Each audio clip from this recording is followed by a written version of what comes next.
This episode of Harvey Brownstone Interviews is brought to you by the Harvey Brownstone Talk Show Blend Coffee, available at hollywoodblends.com. Everyone's saying it's the best coffee they've ever tasted. Why not give it a try and see for yourself? Hello, everyone. I'm Harvey Brownstone, and today's special guest is a renowned and highly acclaimed, beloved actor, writer, director, and producer whose stellar and prolific body of work includes some of the most iconic movies and TV shows ever made.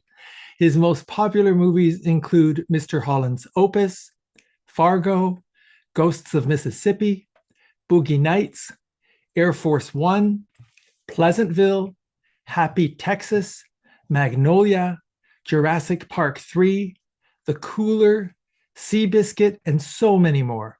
On TV, you've seen him in dozens of shows, including ER, Sports Night, Versailles, and Law&Order, in which he appeared in the pilot episode. And of course, who can ever forget him as the hopelessly exasperating Frank Gallagher on the mega hit TV series Shameless, for which he received a whole slew of awards, in addition to being nominated for 6 Emmy Awards and 2 Golden Globe Awards. And he starred in some of my favorite TV movies and miniseries, including The Awakening Land, The Cradle Will Fall, The Water Engine, A Slight Case of Murder, The Wool Cap, Reversible Errors, The Dropout, and many more. The list of accolades that our guest has received is jaw-dropping. He was nominated for an Academy Award for Best Supporting Actor for his unforgettable portrayal of Jerry Lundegaard in Fargo. He's been nominated for 5 Golden Globe Awards and 15 Emmy Awards, and he's won 2 Emmys. Both were for his work as a writer and lead actor in the highly acclaimed TV movie Door to Door. He's received 12 Screen Actors Guild Award nominations and won 4. 1 for his performance in Door to Door, and 3 for Shameless. He's received 11 Satellite Award nominations and won 5 for his work in A Slight Case of Murder, Happy Texas, Door to Door, and Shameless. He's won dozens of prestigious film festival awards, including the Maverick Tribute Award, the John Cassavetes Award, the Stanley Kramer Social Artist Award, and he's been inducted into the Online Film and Television Association Hall of Fame, in addition to receiving a star on the Hollywood Walk of Fame. I am delighted and honored to welcome the brilliant and incomparable William H. Macy to our show. Bill, thank you so much for being here. Thank you. Thank you for that introduction. I think that's enough for today, don't you? Not at all. I once heard you say in an interview that no one becomes an actor because he had a good childhood. So, of course, I have to ask you, were you unhappy as a child? I plagiarized that line. Dave Mamet actually said that. I had a great childhood. My parents were completely supportive. My brother, Fred, was very supportive all the way through.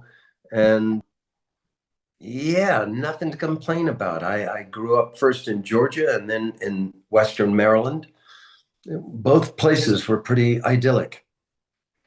Is it true that you were originally studying to be a veterinarian? Yes, except for the studying part.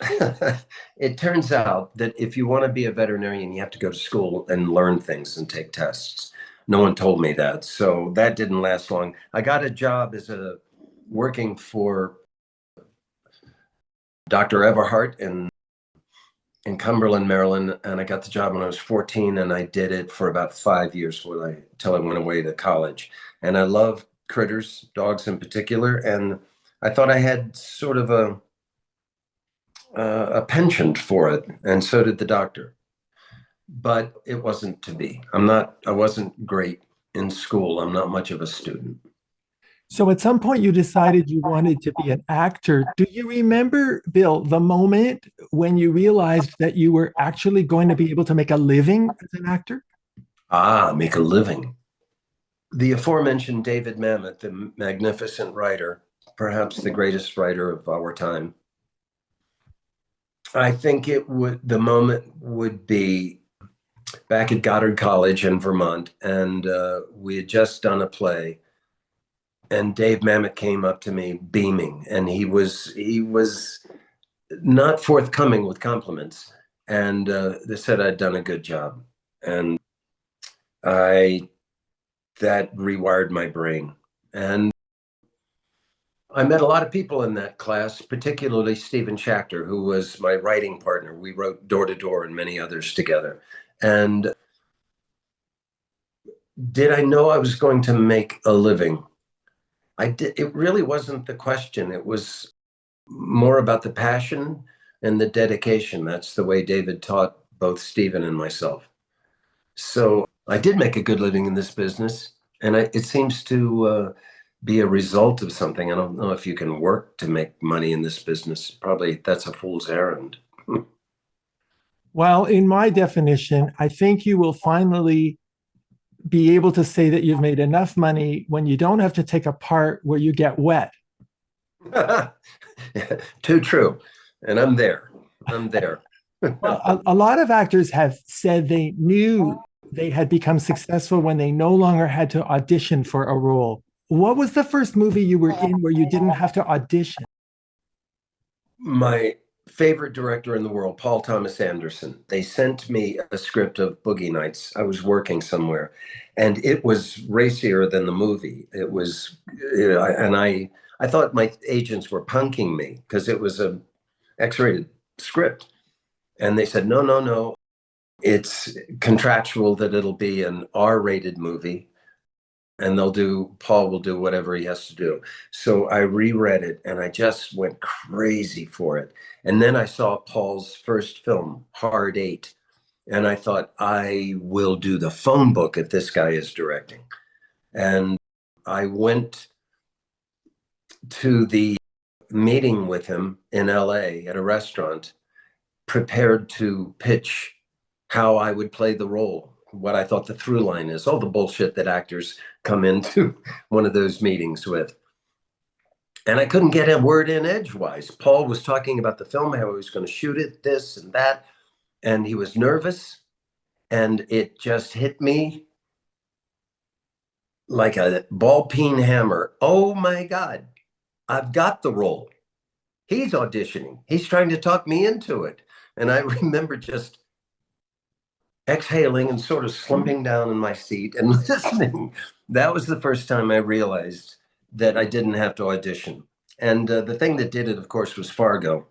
But interestingly, and I've talked to a lot of other actors, when you get into a big hit movie like Fargo was for me, it's about a year and a half or 2 years after that before you really start to feel the results of it. So this was within a year of doing Fargo, and I just didn't realize the impact that film was going to have on my career.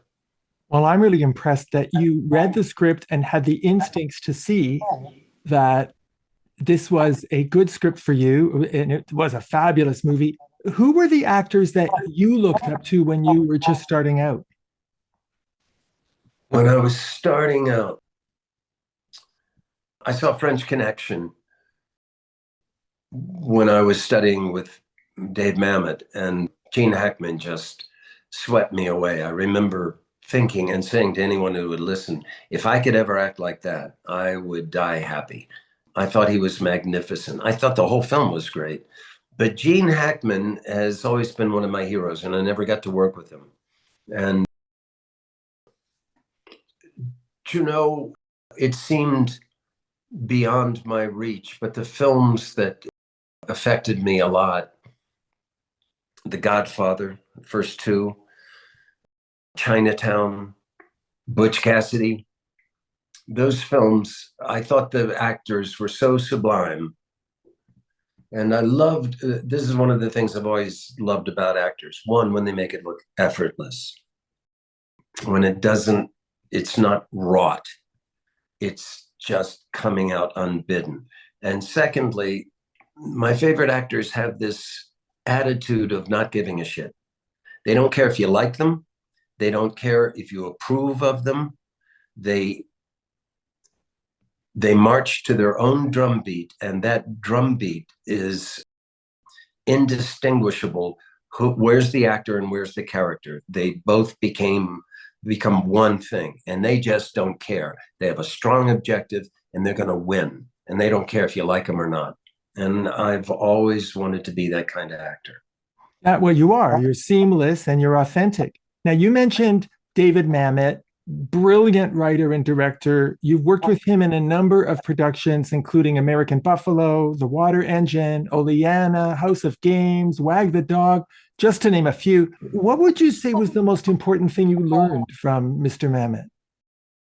Because of the nature of his writing, I think Dave changed everything. All the plays that I saw after Dave were different because everybody wanted to write like Dave. He's the first guy that I think found the music in American dialogue. And I know many others have, but Dave found it from American dialogue from the street.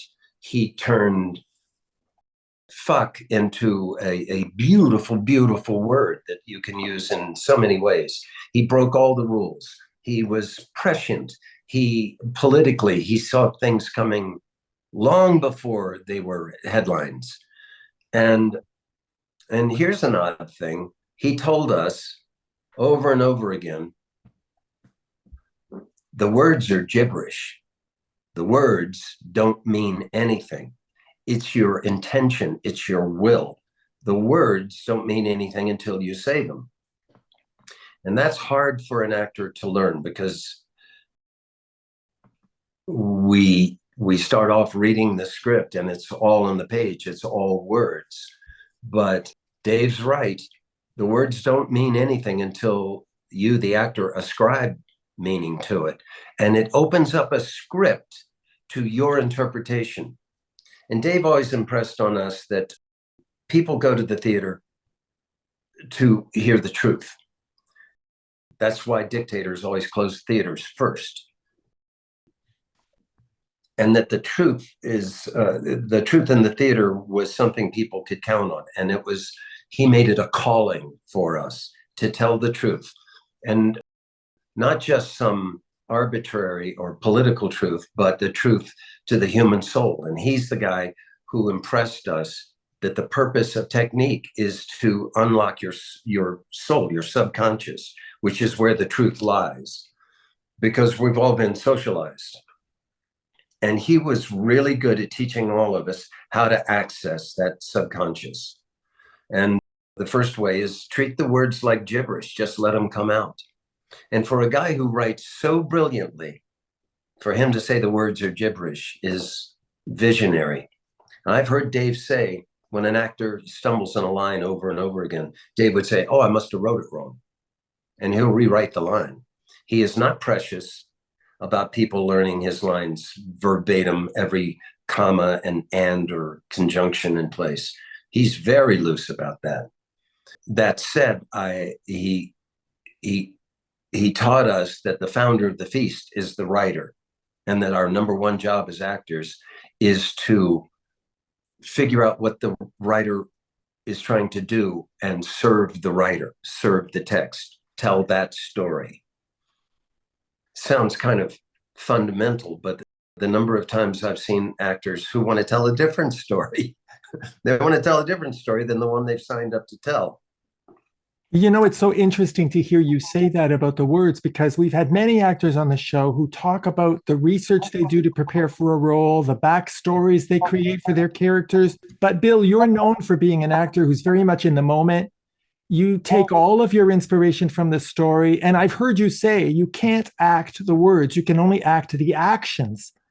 So was there a process you went through to get to that point? Yes. A whole bunch of time in class, and Dave was a good teacher, and he would say, "No, man, you're not telling the truth. This doesn't have anything to do with you.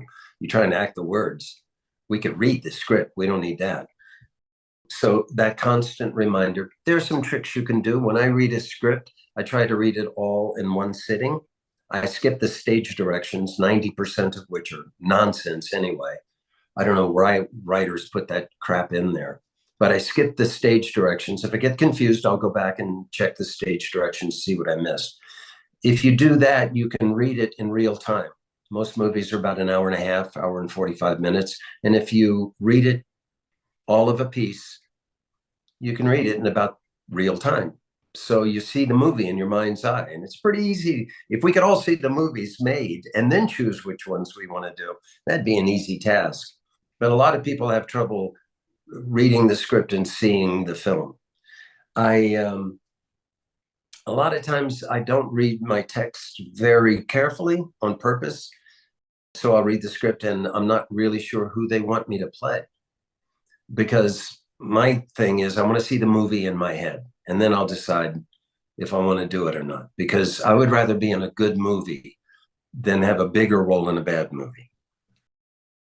The other thing is opening up your mind to possibilities. I think a lot of times, it sounds odd to say, but I know I've read scripts where a writer told a great joke and ruined it himself or herself because the way it was set up, or because there's this stage direction that you know, they'll say quizzically or impishly or something like that. Ugh, I hate that stuff.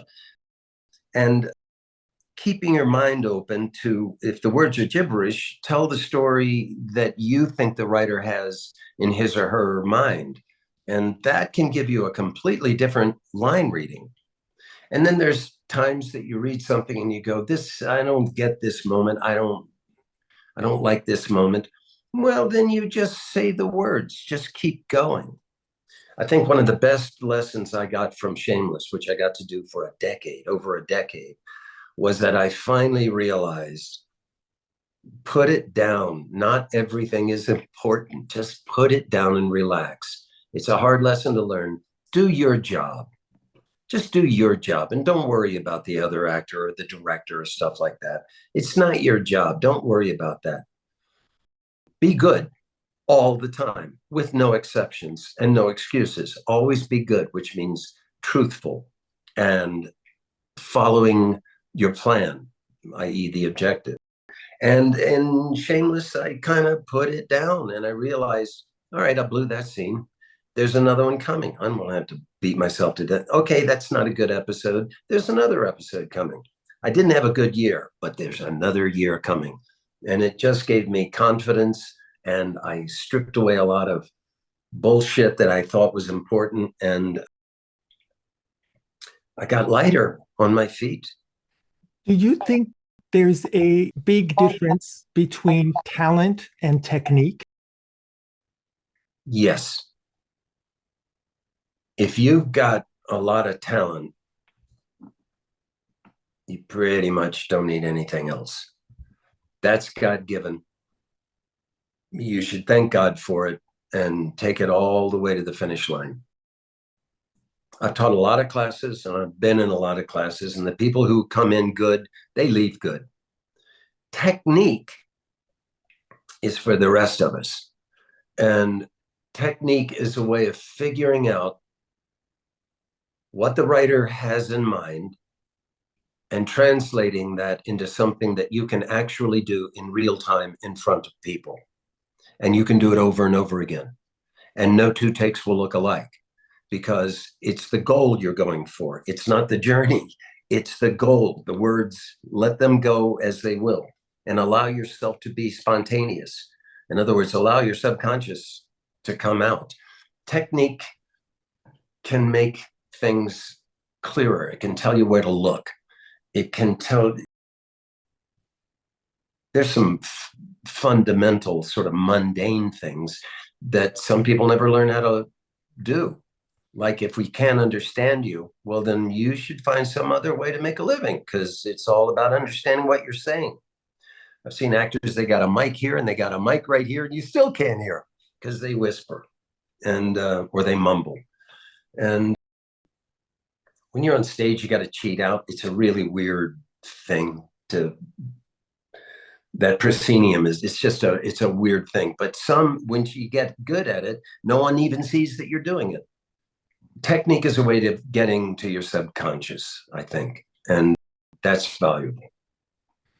Well, I've heard David Mamet say that he's not a fan of method acting. By that, I mean the Stanislavski method. You studied the Meisner technique. You've certainly worked with a number of method actors. What's it like working with an actor who has a different approach to acting than you do? Well, one, it's none of my business. Two, there's nothing I can do about it. And three, if you're worried about that, then you're not doing your own job, because acting's tough. It takes every brain cell I've got. I don't have any left over to worry about the director or the other actor. It can be delightful. And when somebody approaches things differently, it can be sort of a bore, but it's always a challenge. And the thing about acting is that it's not about succeeding, it's about trying. As a matter of fact, when you think of your objective, what you want in that scene, if you find yourself on stage or in a take and you win, you get what you want, well, that's not the objective, because it's all about being out of step. All actors are trying to put things in order.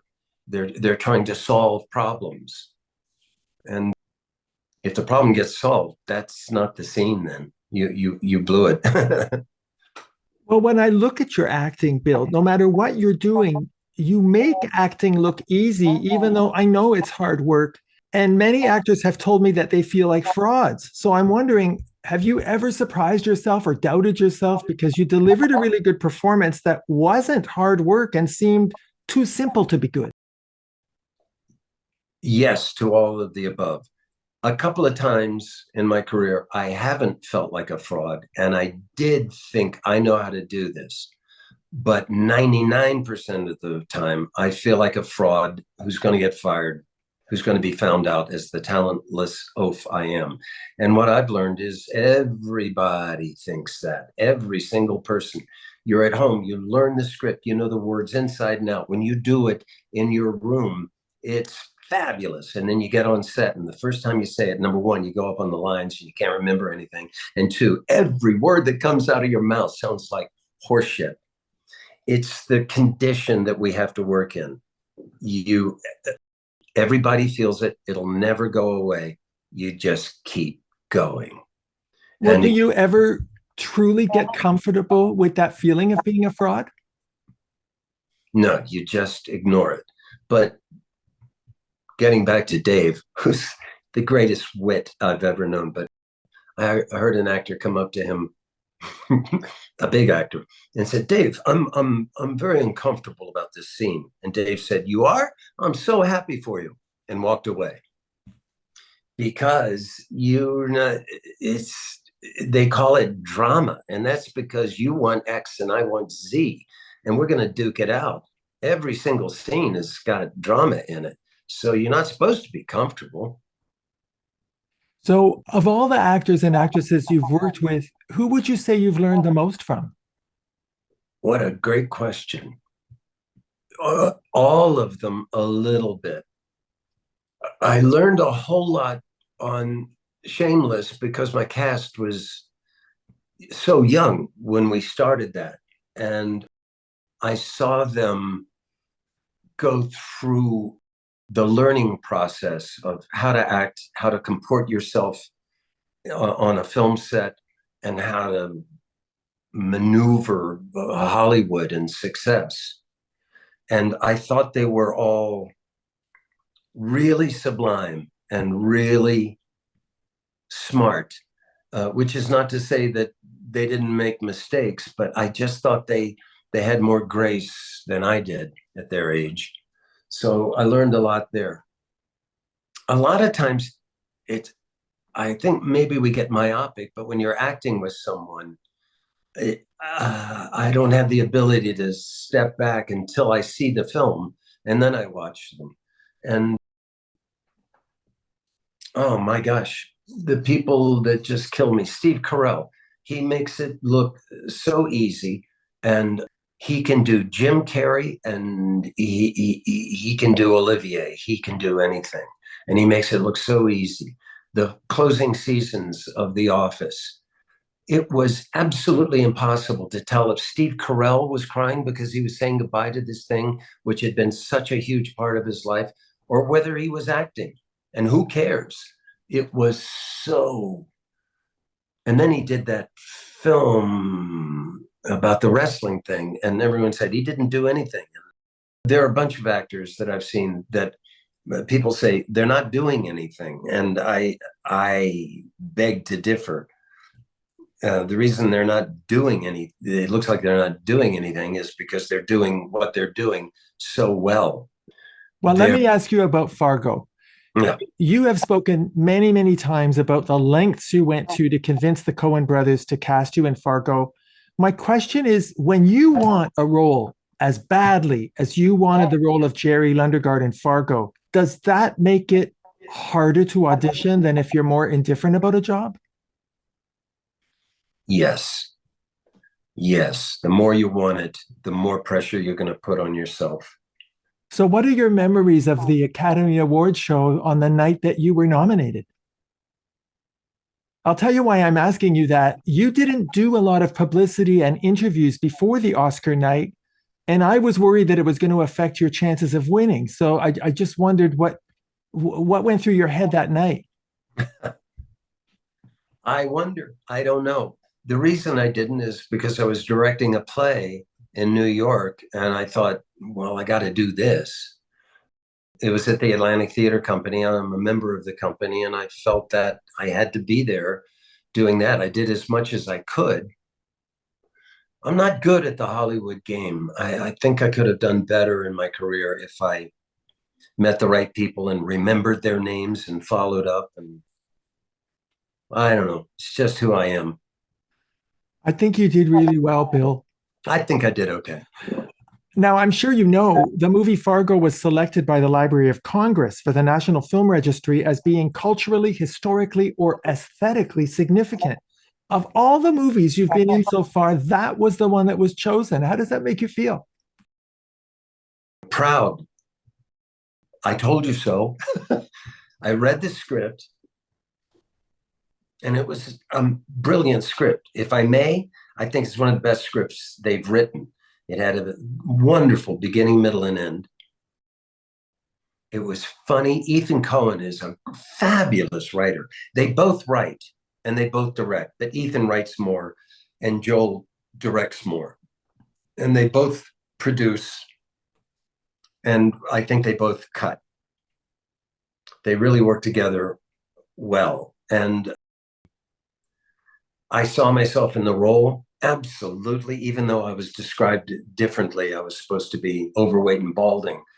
But, you know, all the lengths I went to get the role. It's one of those stories with a happy ending. But the truth of the matter is, casting and auditioning is the worst part of the business. Greater minds than mine have tried to figure out how to make it easier and better, and they haven't.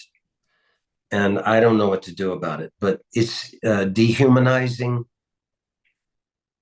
And other than marrying Felicity and having my two daughters, there are other great things, but not having to audition is a watershed moment in my life.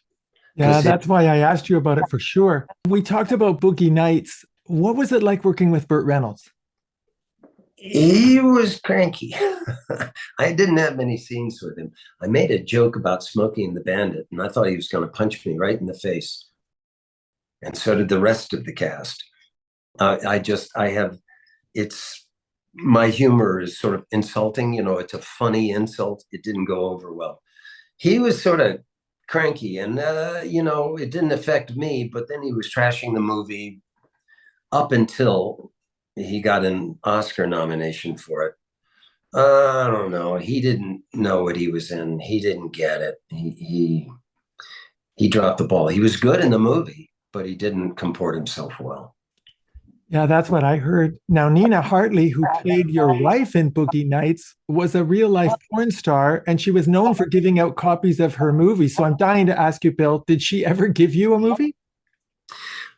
4 of them. And they're signed, and they mean the world to me. And love that broad. She is so fine. She really did well in the movie. She's so funny. She's a feminist. She thinks that porn is empowering to women, and she gives a very compelling argument for that. And oh my Lord, she's funny. I walked into the makeup trailer, and she had both legs up on the counter, and she was shaving. She was shaving herself, and she said, "Bill, I'm Nina. I'm going to play your wife." I went, "Hi." Oh my God, she was so funny. This actress came up and said, "Nina, it's Betsy." And she goes, "Oh, Betsy, I'm so sorry, I forgot." And she looks at me and she said, "And we fucked each other." I love that woman. I love her independence. I love the fact that she doesn't see any reason to be considered exploited or victimized. She's really a breath of fresh air. She really is. Now, Bill, there's a very famous scene in Pleasantville where you're crying and we see the tear coming down your face. And at that moment, the picture goes from black and white to color. I've always wondered, when you have to cry in a scene and they're doing take after take after take, how difficult is it for you to keep crying like that? It's hard for me, especially in the first part of my career. Now, I weep like a baby. I weep at commercials on television. I can't stop crying. But I read the script and I went to Gary Ross and I said, "Dude, I can do it, but I can't do it 40 times. He shoots a lot." I said, "So you got to tell me when the money shot comes and I can cry." And he said, okay, fair enough. I'll make sure. Don't worry about it up until then. So we sat down and we read the scene and I burst into tears. And he goes, "Okay, save it." And then we did take one, which is like, the camera's a quarter of a mile away. I'm this big in it. And I'm weeping like a baby. And Gary said, "Bill, save it." I couldn't stop crying. There was something about that scene. And I kind of relieved myself of the responsibility of crying. And it just killed me. Anyway, that was a piece of cake. I would never have believed that. Yeah. We got the tear shot. And then I'm doing coverage for other people. And he said, "You can stop crying now." And I said, "I can't help it." That's amazing. Now, in 1998, you wrote and starred in a TV movie called The Con, which was about a lonely gas station attendant who falls in love with a woman who wants to get her hands on an inheritance that he doesn't know about. Where did you get the idea for that story? That one, it was Stephen Schachter and myself. That one we made up out of whole cloth. Ricky Jay was a good friend of both of ours, and he is an aficionado on all things magic, and particularly cons. So we talked to Ricky, and we just made it up. And my mother grew up in Pascagoula, Mississippi. I've got Southern roots, and so that was fascinating to me and to Stephen. Yeah, that's a pretty good movie, and Rebecca did really well. Rebecca De Mornay was in it. Yeah, I loved it. I'm glad I got to mention it in this interview. I want to mention another very emotionally powerful movie you wrote and starred in. It was called Door to Door.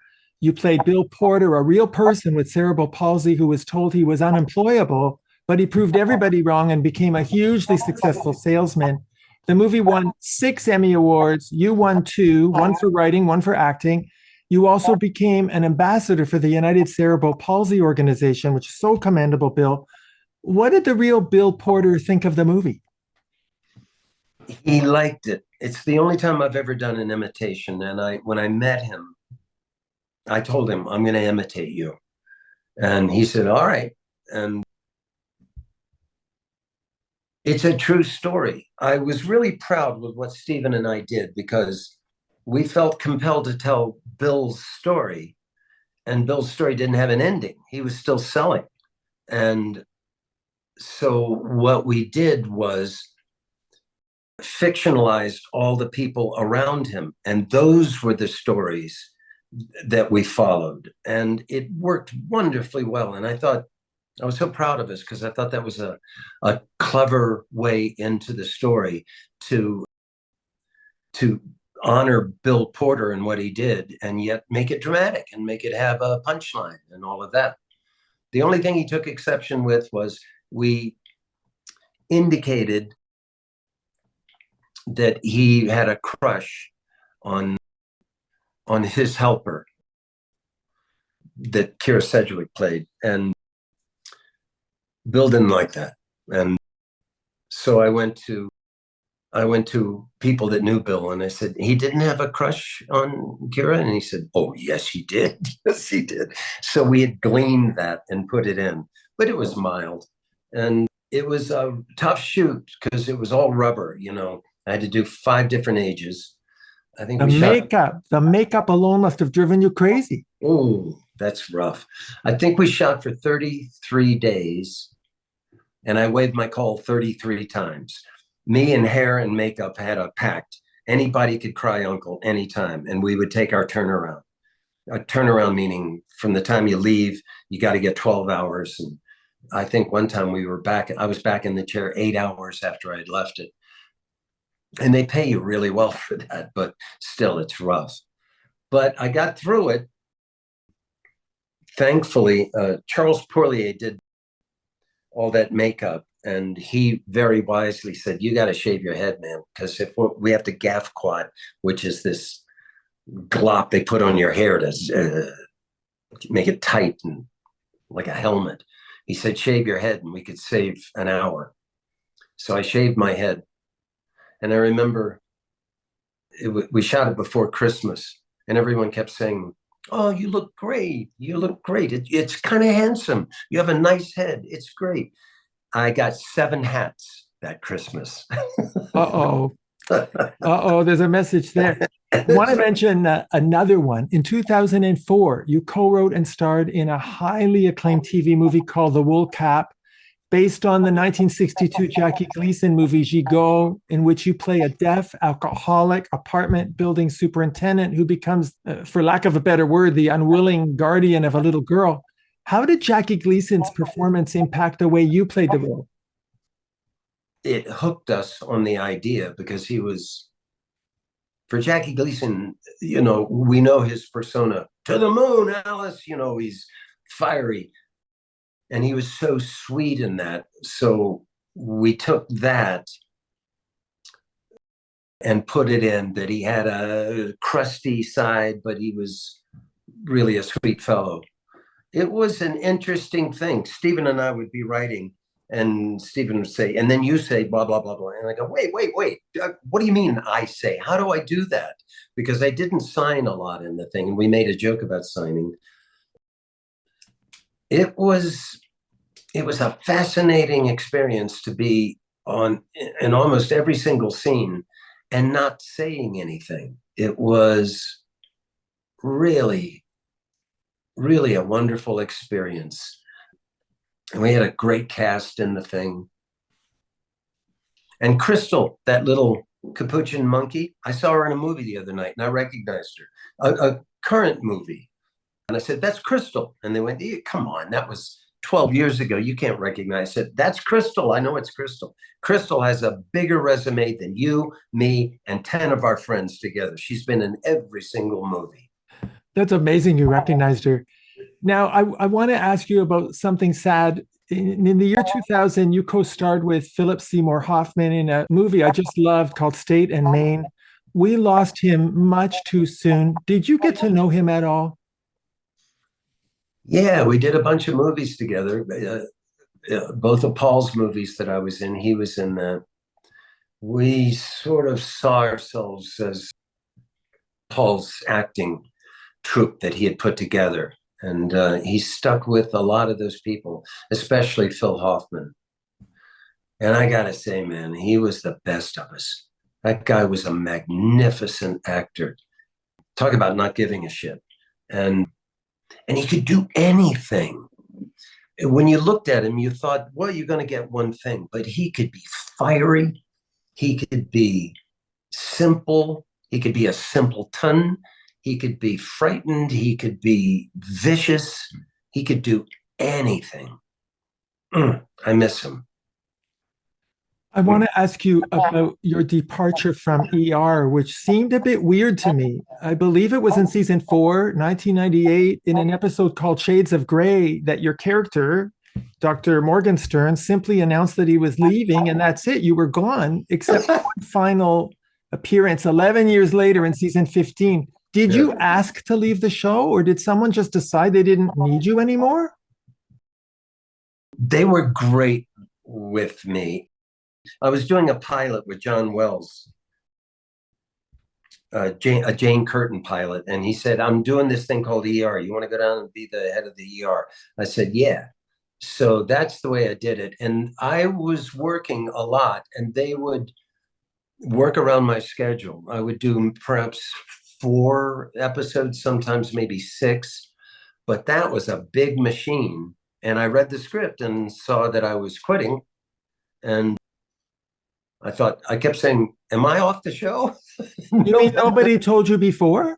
No. So I did the last scene, and I thought, well, I guess I just go home now. And I've been telling this story. And it was about 3 years later when I get a call from John Wells, and he said, Bill, John Wells, I just wanted to thank you for ER. You were magnificent. Thanks for your help. It was really, I said, John, that was 3 years ago. And he said, yeah, I've been so busy. I love John Wells, greatest producer in the business. Absolutely. Well, it must have been fun going back for that one last appearance, right? In season 15, 2009. That was sweet. That episode was called A Long Strange Trip. Was it fun to go back and see everybody again? It was. And I was so pleased that they invited me. I really wanted to be a part of that. What a show that was, man. So let me ask you about Shameless. In my opinion, it's one of the very best TV series ever. It was based on the British TV series of the same name. How much, if at all, did you take from David Threlfall's portrayal of Frank Gallagher and creating your version of Frank? I watched the first season of the British series, and I loved it. And we stuck to it. We kind of did a bunch of those storylines in our first season. But in the second season, I don't know, they shot it up in the north, and the accent became so strong. I had to turn on subtitles. I couldn't understand what they were saying. It always sounded like they were just clearing their throats, but not a lot, because theirs changed. They lost their Fiona in the first season, and she went on to do other stuff. And ours was different. And you know what? I realized if I was going to play Frank, I had to make it absolutely my own. And he's despicable, and he's an addict, and he's a liar, and he's self-centered. And that, I got those parts in me, but that's not me. And well, what does that do to your psyche? I mean, you're playing somebody, he's the quintessential despicable rascal, alcoholic, deadbeat dad, irresponsible in every possible way, terribly damaged. Mind you, he had a great sense of humor, and he certainly got the irony out of his life for sure. But you played that person for 11 years. What does it do to your psyche to portray a person like that for so long? Not much. I think I always get everything I need from the page. It's not like I have to wind myself up to it. There were some scenes, there were some seasons that were more emotional and stuff, and that takes some wind up. But like I said, during Shameless, I really learned how to act, what to keep in and what to throw out, and what helps and what is just stuff you do. I took the approach with Frank Gallagher that I did with Jerry Lundegaard, truthfully. I look at them as the A-plot, as the hero. Jerry Lundegaard was trying to protect his family from an unreasonable and nasty father-in-law who was hurting my family. And all's fair in love and war. So I was fighting the good fight for a good moral reason. And I never gave up on that. And I also never gave up fighting. I never gave up, which I think is something every actor should have tattooed somewhere on your body. Never give up. You know, that's so interesting. That is so interesting, because somehow, with all of the flaws, you made Frank Gallagher relatable, even likable, to the point, I have to tell you, I remember being very sad when he died. Do you get what an incredible accomplishment that is? I guess. I guess I'm with you. I concentrated on his wicked sense of humor, which I loved. And he's smart. You know, he breaks into Spanish. He plays the piano. He's very smart. And he's a party. He's a movable feast. He wants to celebrate. And he was hardworking. He's a really hardworking guy. And I appreciate his hard work. One of the things that was difficult, and it didn't occur to me until about halfway through the run of this thing, was that everybody in the show evolved. The kids grew up. They got boyfriends and girlfriends. They got older. They changed, and the writers followed them and wrote about that. Frank never changed. He wasn't different in the last episode that he was in the first. He was always Frank. And my hat's off to the writers that they could keep that ball in the air and keep it fresh and come up with new and crazy things to put us through. Did they ever try to put you through something that you didn't want to do? Yeah, there was one or two. There was one scene I found just, it was distasteful, but I also didn't think it was funny. It had a lot of ew factor in it, but I didn't want to do it. And it was early in the season. I kept saying, I'm hoping this runs for a while. Do I have to have America hate my guts now? Can I just keep this ball in the air a little bit longer? So I said I didn't want to do that scene, but I don't think I ever said no to anything else. I took pride not only in doing everything they brought to me, but not. I took a lot of pride of making sure I was dead sure before I went to the writers and said, this scene doesn't work. Can you rewrite it? I tried to take it on and make it work. It was a point of pride for me. You know, a lot of people describe you as an actor that has been cast playing losers because of Shameless and Fargo and Pleasantville and Boogie Nights. But I don't know if this makes any sense to you, but the way you play those characters, I think you played them as if you're a winner, not a loser. Me too. I don't think Frank Gallagher was a loser. But he was always scheming. He always had a great idea. And even if he lost this one, he had something else to replace it with. And Jerry Lundegaard was a loser. I did a thing called the Vegas one, the Cooler. He was, well, that one, he's a loser. He's so unlucky that the casino hired him just to spoil the luck of people. I mean, they made it sort of magical that all I had to do was touch the table and suddenly no one was going to win. But he wins in the end with dumb luck. I agree with you. I worried after Fargo that I would just be the hapless loser all the time. But I've had a lot of really great roles where I wasn't the loser and I've been powerful, and there are more coming. Well, you got 6 Emmy nominations for Outstanding Lead Actor in a Comedy series for Shameless.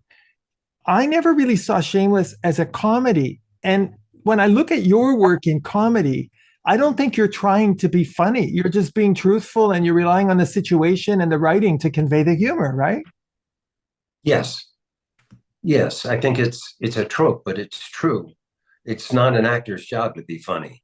It's a writer's job to be funny. The actor has to know what's funny. And you ask about technique. There are rules of comedy. And if you know them well and you're adept, you can get the laugh. I mean, I always credit Neil Simon. He was so funny that you'd start laughing before he threw the punchline. He was so good at shaping things. You knew where the laugh was going to come and you'd start laughing ahead of time, knowing he's going to say something funny. Yeah, I feel my favorite kind of humor is dry humor, situational humor. I'm not above a fart joke. As a matter of fact, I love fart jokes. Farts are pound for pound. Nothing is funnier than a fart. But I like wisecracks, and I like it when the character makes the joke, but I'm more attracted to situational comedy where it's just a ludicrous set of circumstances that are hysterical in the conglomerate of them. Were you sorry to see Shameless come to an end, or were you ready to move on? Yes and yes. I did other work in our hiatus, which was 5 or 6 months, but it was hard. So for the decade of Shameless, it's kind of what I did. And I wanted to try some different stuff. I love the company. I love my fellow actors and the crew and the writers. I loved my trailer, going to work every day, having a job. I loved making that much money. But I felt it was time to move on, and I was good with it. Chris Chulak directed the final episode, and as Frank ascends, they did it with a scissor lift in the bar. They brought it in. So I'm going up. I came up with 2 jokes that I really was proud of. One, when I seemed to be going through the ceiling. One, when I started to go, I reached down in the bar at the last second and retrieved my beer. If I'm going to heaven, I'm going to take a beer with me. And then when I was going through the ceiling, I looked up at it and I put my hand over the beer so it wouldn't get, in case we have to break through the wood and the plaster. Anyway, it took half a day, quarter of a day to shoot that. And Chris Chulak was down, way up in the air, and he's down over there, and he said, "Bill, look around. Now look right down the barrel into the camera. This is the last shot of Frank Gallagher people will ever see." And then I lost my shit. I just the tears just flowed, and I couldn't put myself back together. It was just Chris telling me, "This is the final image." And I thought, oh God, what have I done? I don't want Frank to go away. You weren't the only one crying, my friend. Do you It was think a good ending, wasn't it? It's a Well great, written. great ending. People talk about the golden age of television. Do you think we're currently living in a golden age of television? Absolutely. It's the second golden age, and it's bigger than the first age. And it has something to do with technology and the plethora of platforms all competing. So for a while there, all the writers were working, all the actors were working, and they were telling stories that if they got 150, 200,000 people to watch that episode, they could keep it on the air. As opposed to back when there were 3 networks, if you didn't get 10, 12 million, they'd pull it. So we got to see all these stories about all these people, disenfranchised people that would have a series. I saw a Muslim sitcom. It lasted, I think, more than a season, but it was Muslim jokes, and it was really good. It was really funny. And the sky was the limit. And I think it's still true that the best stuff is happening on television, cable. The best stuff, not in movies, not even in indies, although the indies are coming back. No, that's the best stuff. The boldest, the best writing, the most fearless writing. I know you've been very vocal in your objections to gratuitous and unrealistic violence on TV and in the movies. So when you're asked to be in a violent scene, do you have guidelines or requirements about how the violence should be portrayed? Yeah, truthfully. Just like everything else in a film, it's got to be true. It can be absurd and it can be exaggerated a little bit, but it's got to speak to the human condition. It's got to feel true. Otherwise, the audience is going to get lost. Yeah, the violence thing, it's cost me a fortune. I've read scripts that are really well written, but they're just ludicrously violent. Here's my thing. There is nothing more dramatic than killing someone. There is nothing more dramatic than that. So my objection is, don't waste that. I'm not against a film that's got a murder in it, but you murder someone and it's got huge impact. It affects everything and everyone. You murder 14 people, then it's become pornography.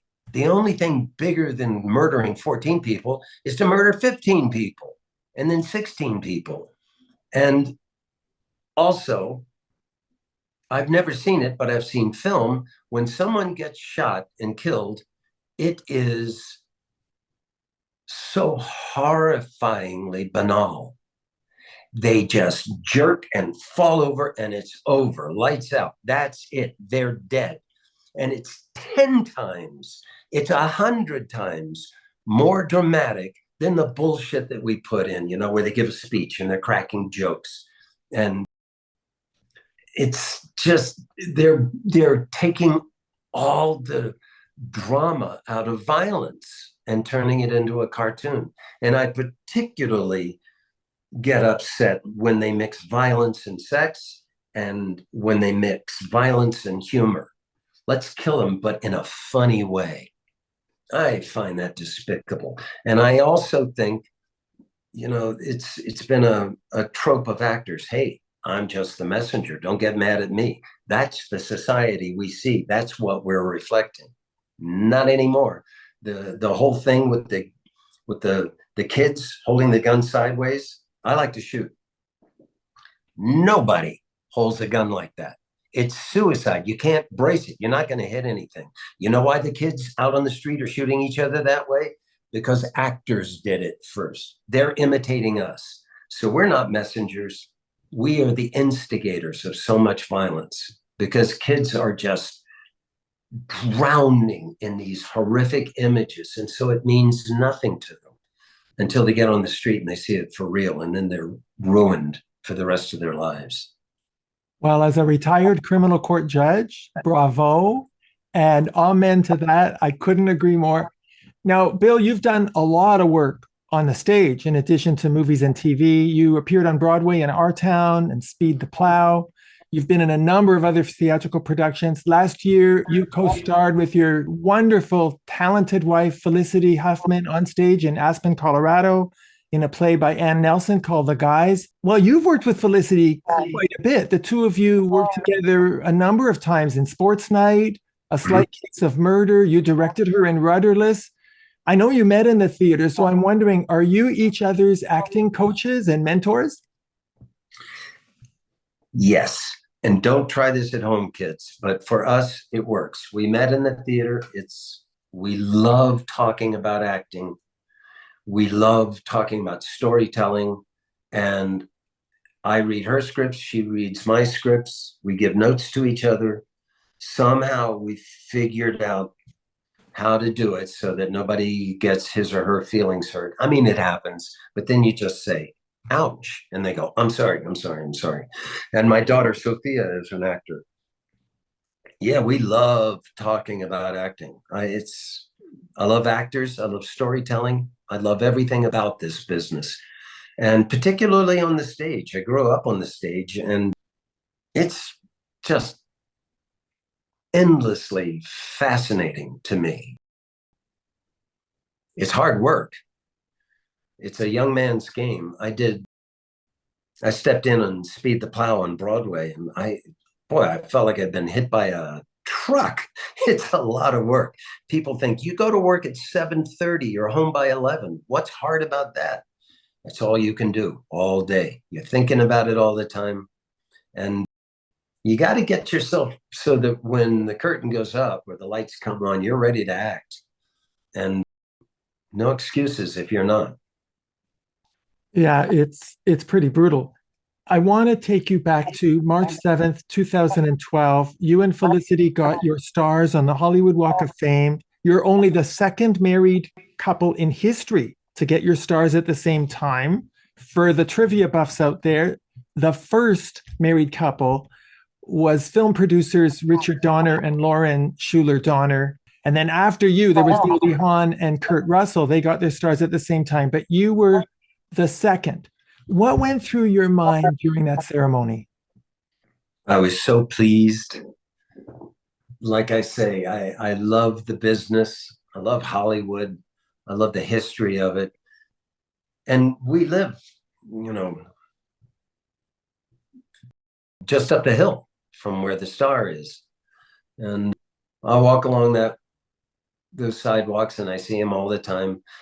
And I'm still the guy that you know, one of them's facing you and the next one's the other way. So you're going like this all the time. And I pride myself in knowing a little something about every single star, but I do run into them and have to go home and look them up. I was proud. Aaron Sorkin gave this so flattering a speech about us, and Dave came. It was sweet, and there it is. There it is, and it'll always be there, and I like that. I do too. Well, speaking of the Hollywood Walk of Fame, let me ask you about fame. I just finished Barbara Streisand's memoir. She described fame as an empty trophy. And many of your colleagues have told me that being famous is definitely not a recipe for the happiness that they were longing for. How do you feel about being famous? It it can hurt. It can hurt you. I've been famous. I've been not famous. Famous is better. I think it's harder on my friends than it is me. And the way it manifests itself really in this day of selfies is, can I get a picture? Can I get a picture? Can I get a picture? So we go out to dinner, you know, and I feel embarrassed when I have to, you know, go take a bunch of pictures. But on the other hand, a very smart actor once said, you know, it's worth having to take a picture every 10 steps when it stops. And he's right. And that's my audience. And I discovered early on, it's so much easier to stop and take a picture than to explain why you're not going to take a picture. I have rules, you know, if I'm at the table at dinner, I say, oh, I'm having dinner with my friends. Can we do it later? And most people are going, you're right. I'm so sorry. I don't have much trouble with it. And I find it gratifying. And there are the ancillary benefits of it, you know. Can we get a table? No, we're completely, but oh, wait, Mr. Macy, how are you? Hold on. And there's something despicable about that. But as long as it's me, I'll take it. I think it's a perk you've deserved. Yes. Well, do you Yeah. have any interest in sitting down and writing a memoir? No, I'll be blunt. I can't remember anything that happened. I don't know what happened. I think this interview has proven that to be not true. Well, I don't know what I'd write about, but I do like writing. I wrote a script, a Western, that maybe we'll make in the spring, and I really enjoyed writing it. And I did it kind of all of a piece. Wrote it in 7 days. It was a rewrite. We shall see. I'm writing songs. I work for a distillery, Woody Creek Distillers, right here in Colorado. And I took the job with them as their spokes dude right after the pandemic. So there was almost a year when I couldn't do anything for them. And so I wrote a song about the Woody Creek Tavern, the famous Woody Creek Tavern of Hunter Thompson fame. And we live in Woody Creek. And Felicity shot it on an iPhone, and we had it edited and we sent it out there. And a lot of people really liked it. It's about the Woody Creek Tavern and the pandemic, sheltering in place. And so that started it. And I took up ukulele. I played guitar since I was a kid, but I took up ukulele on Boogie Nights, as a matter of fact. And now I'm addicted to the ukulele. And I write songs about this valley, the Roaring Fork Valley, about alcohol. I used to write birthday songs for Felicity and my two daughters, and I got a slew of them. And now I go down to the distillery in Basalt, and I do a set of 5 or 6 songs. And I play ukulele, and people walk in and go, "Oh, it's what's his face from that movie." And I like writing songs, and apparently I'm pretty good at lyrics. The tunes are passable, but I like writing lyrics, and they sound like they were written in the 30s. I use big words. And do you sing too? Yeah, After a fashion, yeah, I sing. I do a lot of kind of talking blues kind of stuff, but it's not pleasant, but it's not unlistenable. And they're all funny. All the songs are funny. Oh, that's just amazing. I would never have thought. I would never have known. But when your first album comes out, I'm going to beg you to come back on the show to promote it. All right. I'll do it. Well, Bill, I've only got one more question for you. It's very important. Are you ready? Yeah. Was that really your voice in those antiperspirant commercials that said strong enough for a man, but made for a woman? Was that really you? That was really me. I was leaving Chicago, moving to New York, which was a bold move because I'd really done well in Chicago. And my car was packed when my agent said, stop by and do a voiceover audition. It's a secret. And I went, okay, because sometimes it'd be a new product. And I walked in and it wasn't a secret. It was secret. And I said, strong enough for a man, but made for a woman 8 times. And then got back in the car and drove to New York. And 2 months later, they said, you got it. And it paid for my off-Broadway habit for 5 years. Every time there'd be a soap opera, they'd do a secret or a Johnson & Johnson, and there would be my voice. I've done well with voiceovers. I did Microsoft for a bunch of years, and I did one that ran forever. It was for Fresh Chef soups and Fresh Chef salads. And I looked at the script and I thought, the fellow who can say Fresh Chef soups and Fresh Chef salads quickly is going to get this. So I went back and I forgot the rest of the copy. I just figured out how to say Fresh Chef soups and Fresh Chef salads. And you just heard it. You hit soups and salads, and then you can say it without stumbling. She sells seashells. And I've done a couple of others. And commercials have been really good for me. They paid for my acting habit when nothing else was. Well, that's a legendary commercial. Mr. William H. Macy, I have to tell you, it's been an enormous pleasure meeting you and having this chance to chat with you about your life and career. I know you're really busy. You don't give a lot of interviews. I greatly appreciate that you took the time to appear on our show. Thank you so much. Thank you, Harvey, and thanks for inviting me. And I love your questions, and I can tell you are a former judge because they're well-reasoned and well-spoken. Oh, thank you so, so much. Our guest has been the legendary William H. Macy. My name is Harvey Brownstone. Thank you all for joining us. See you next time. See ya.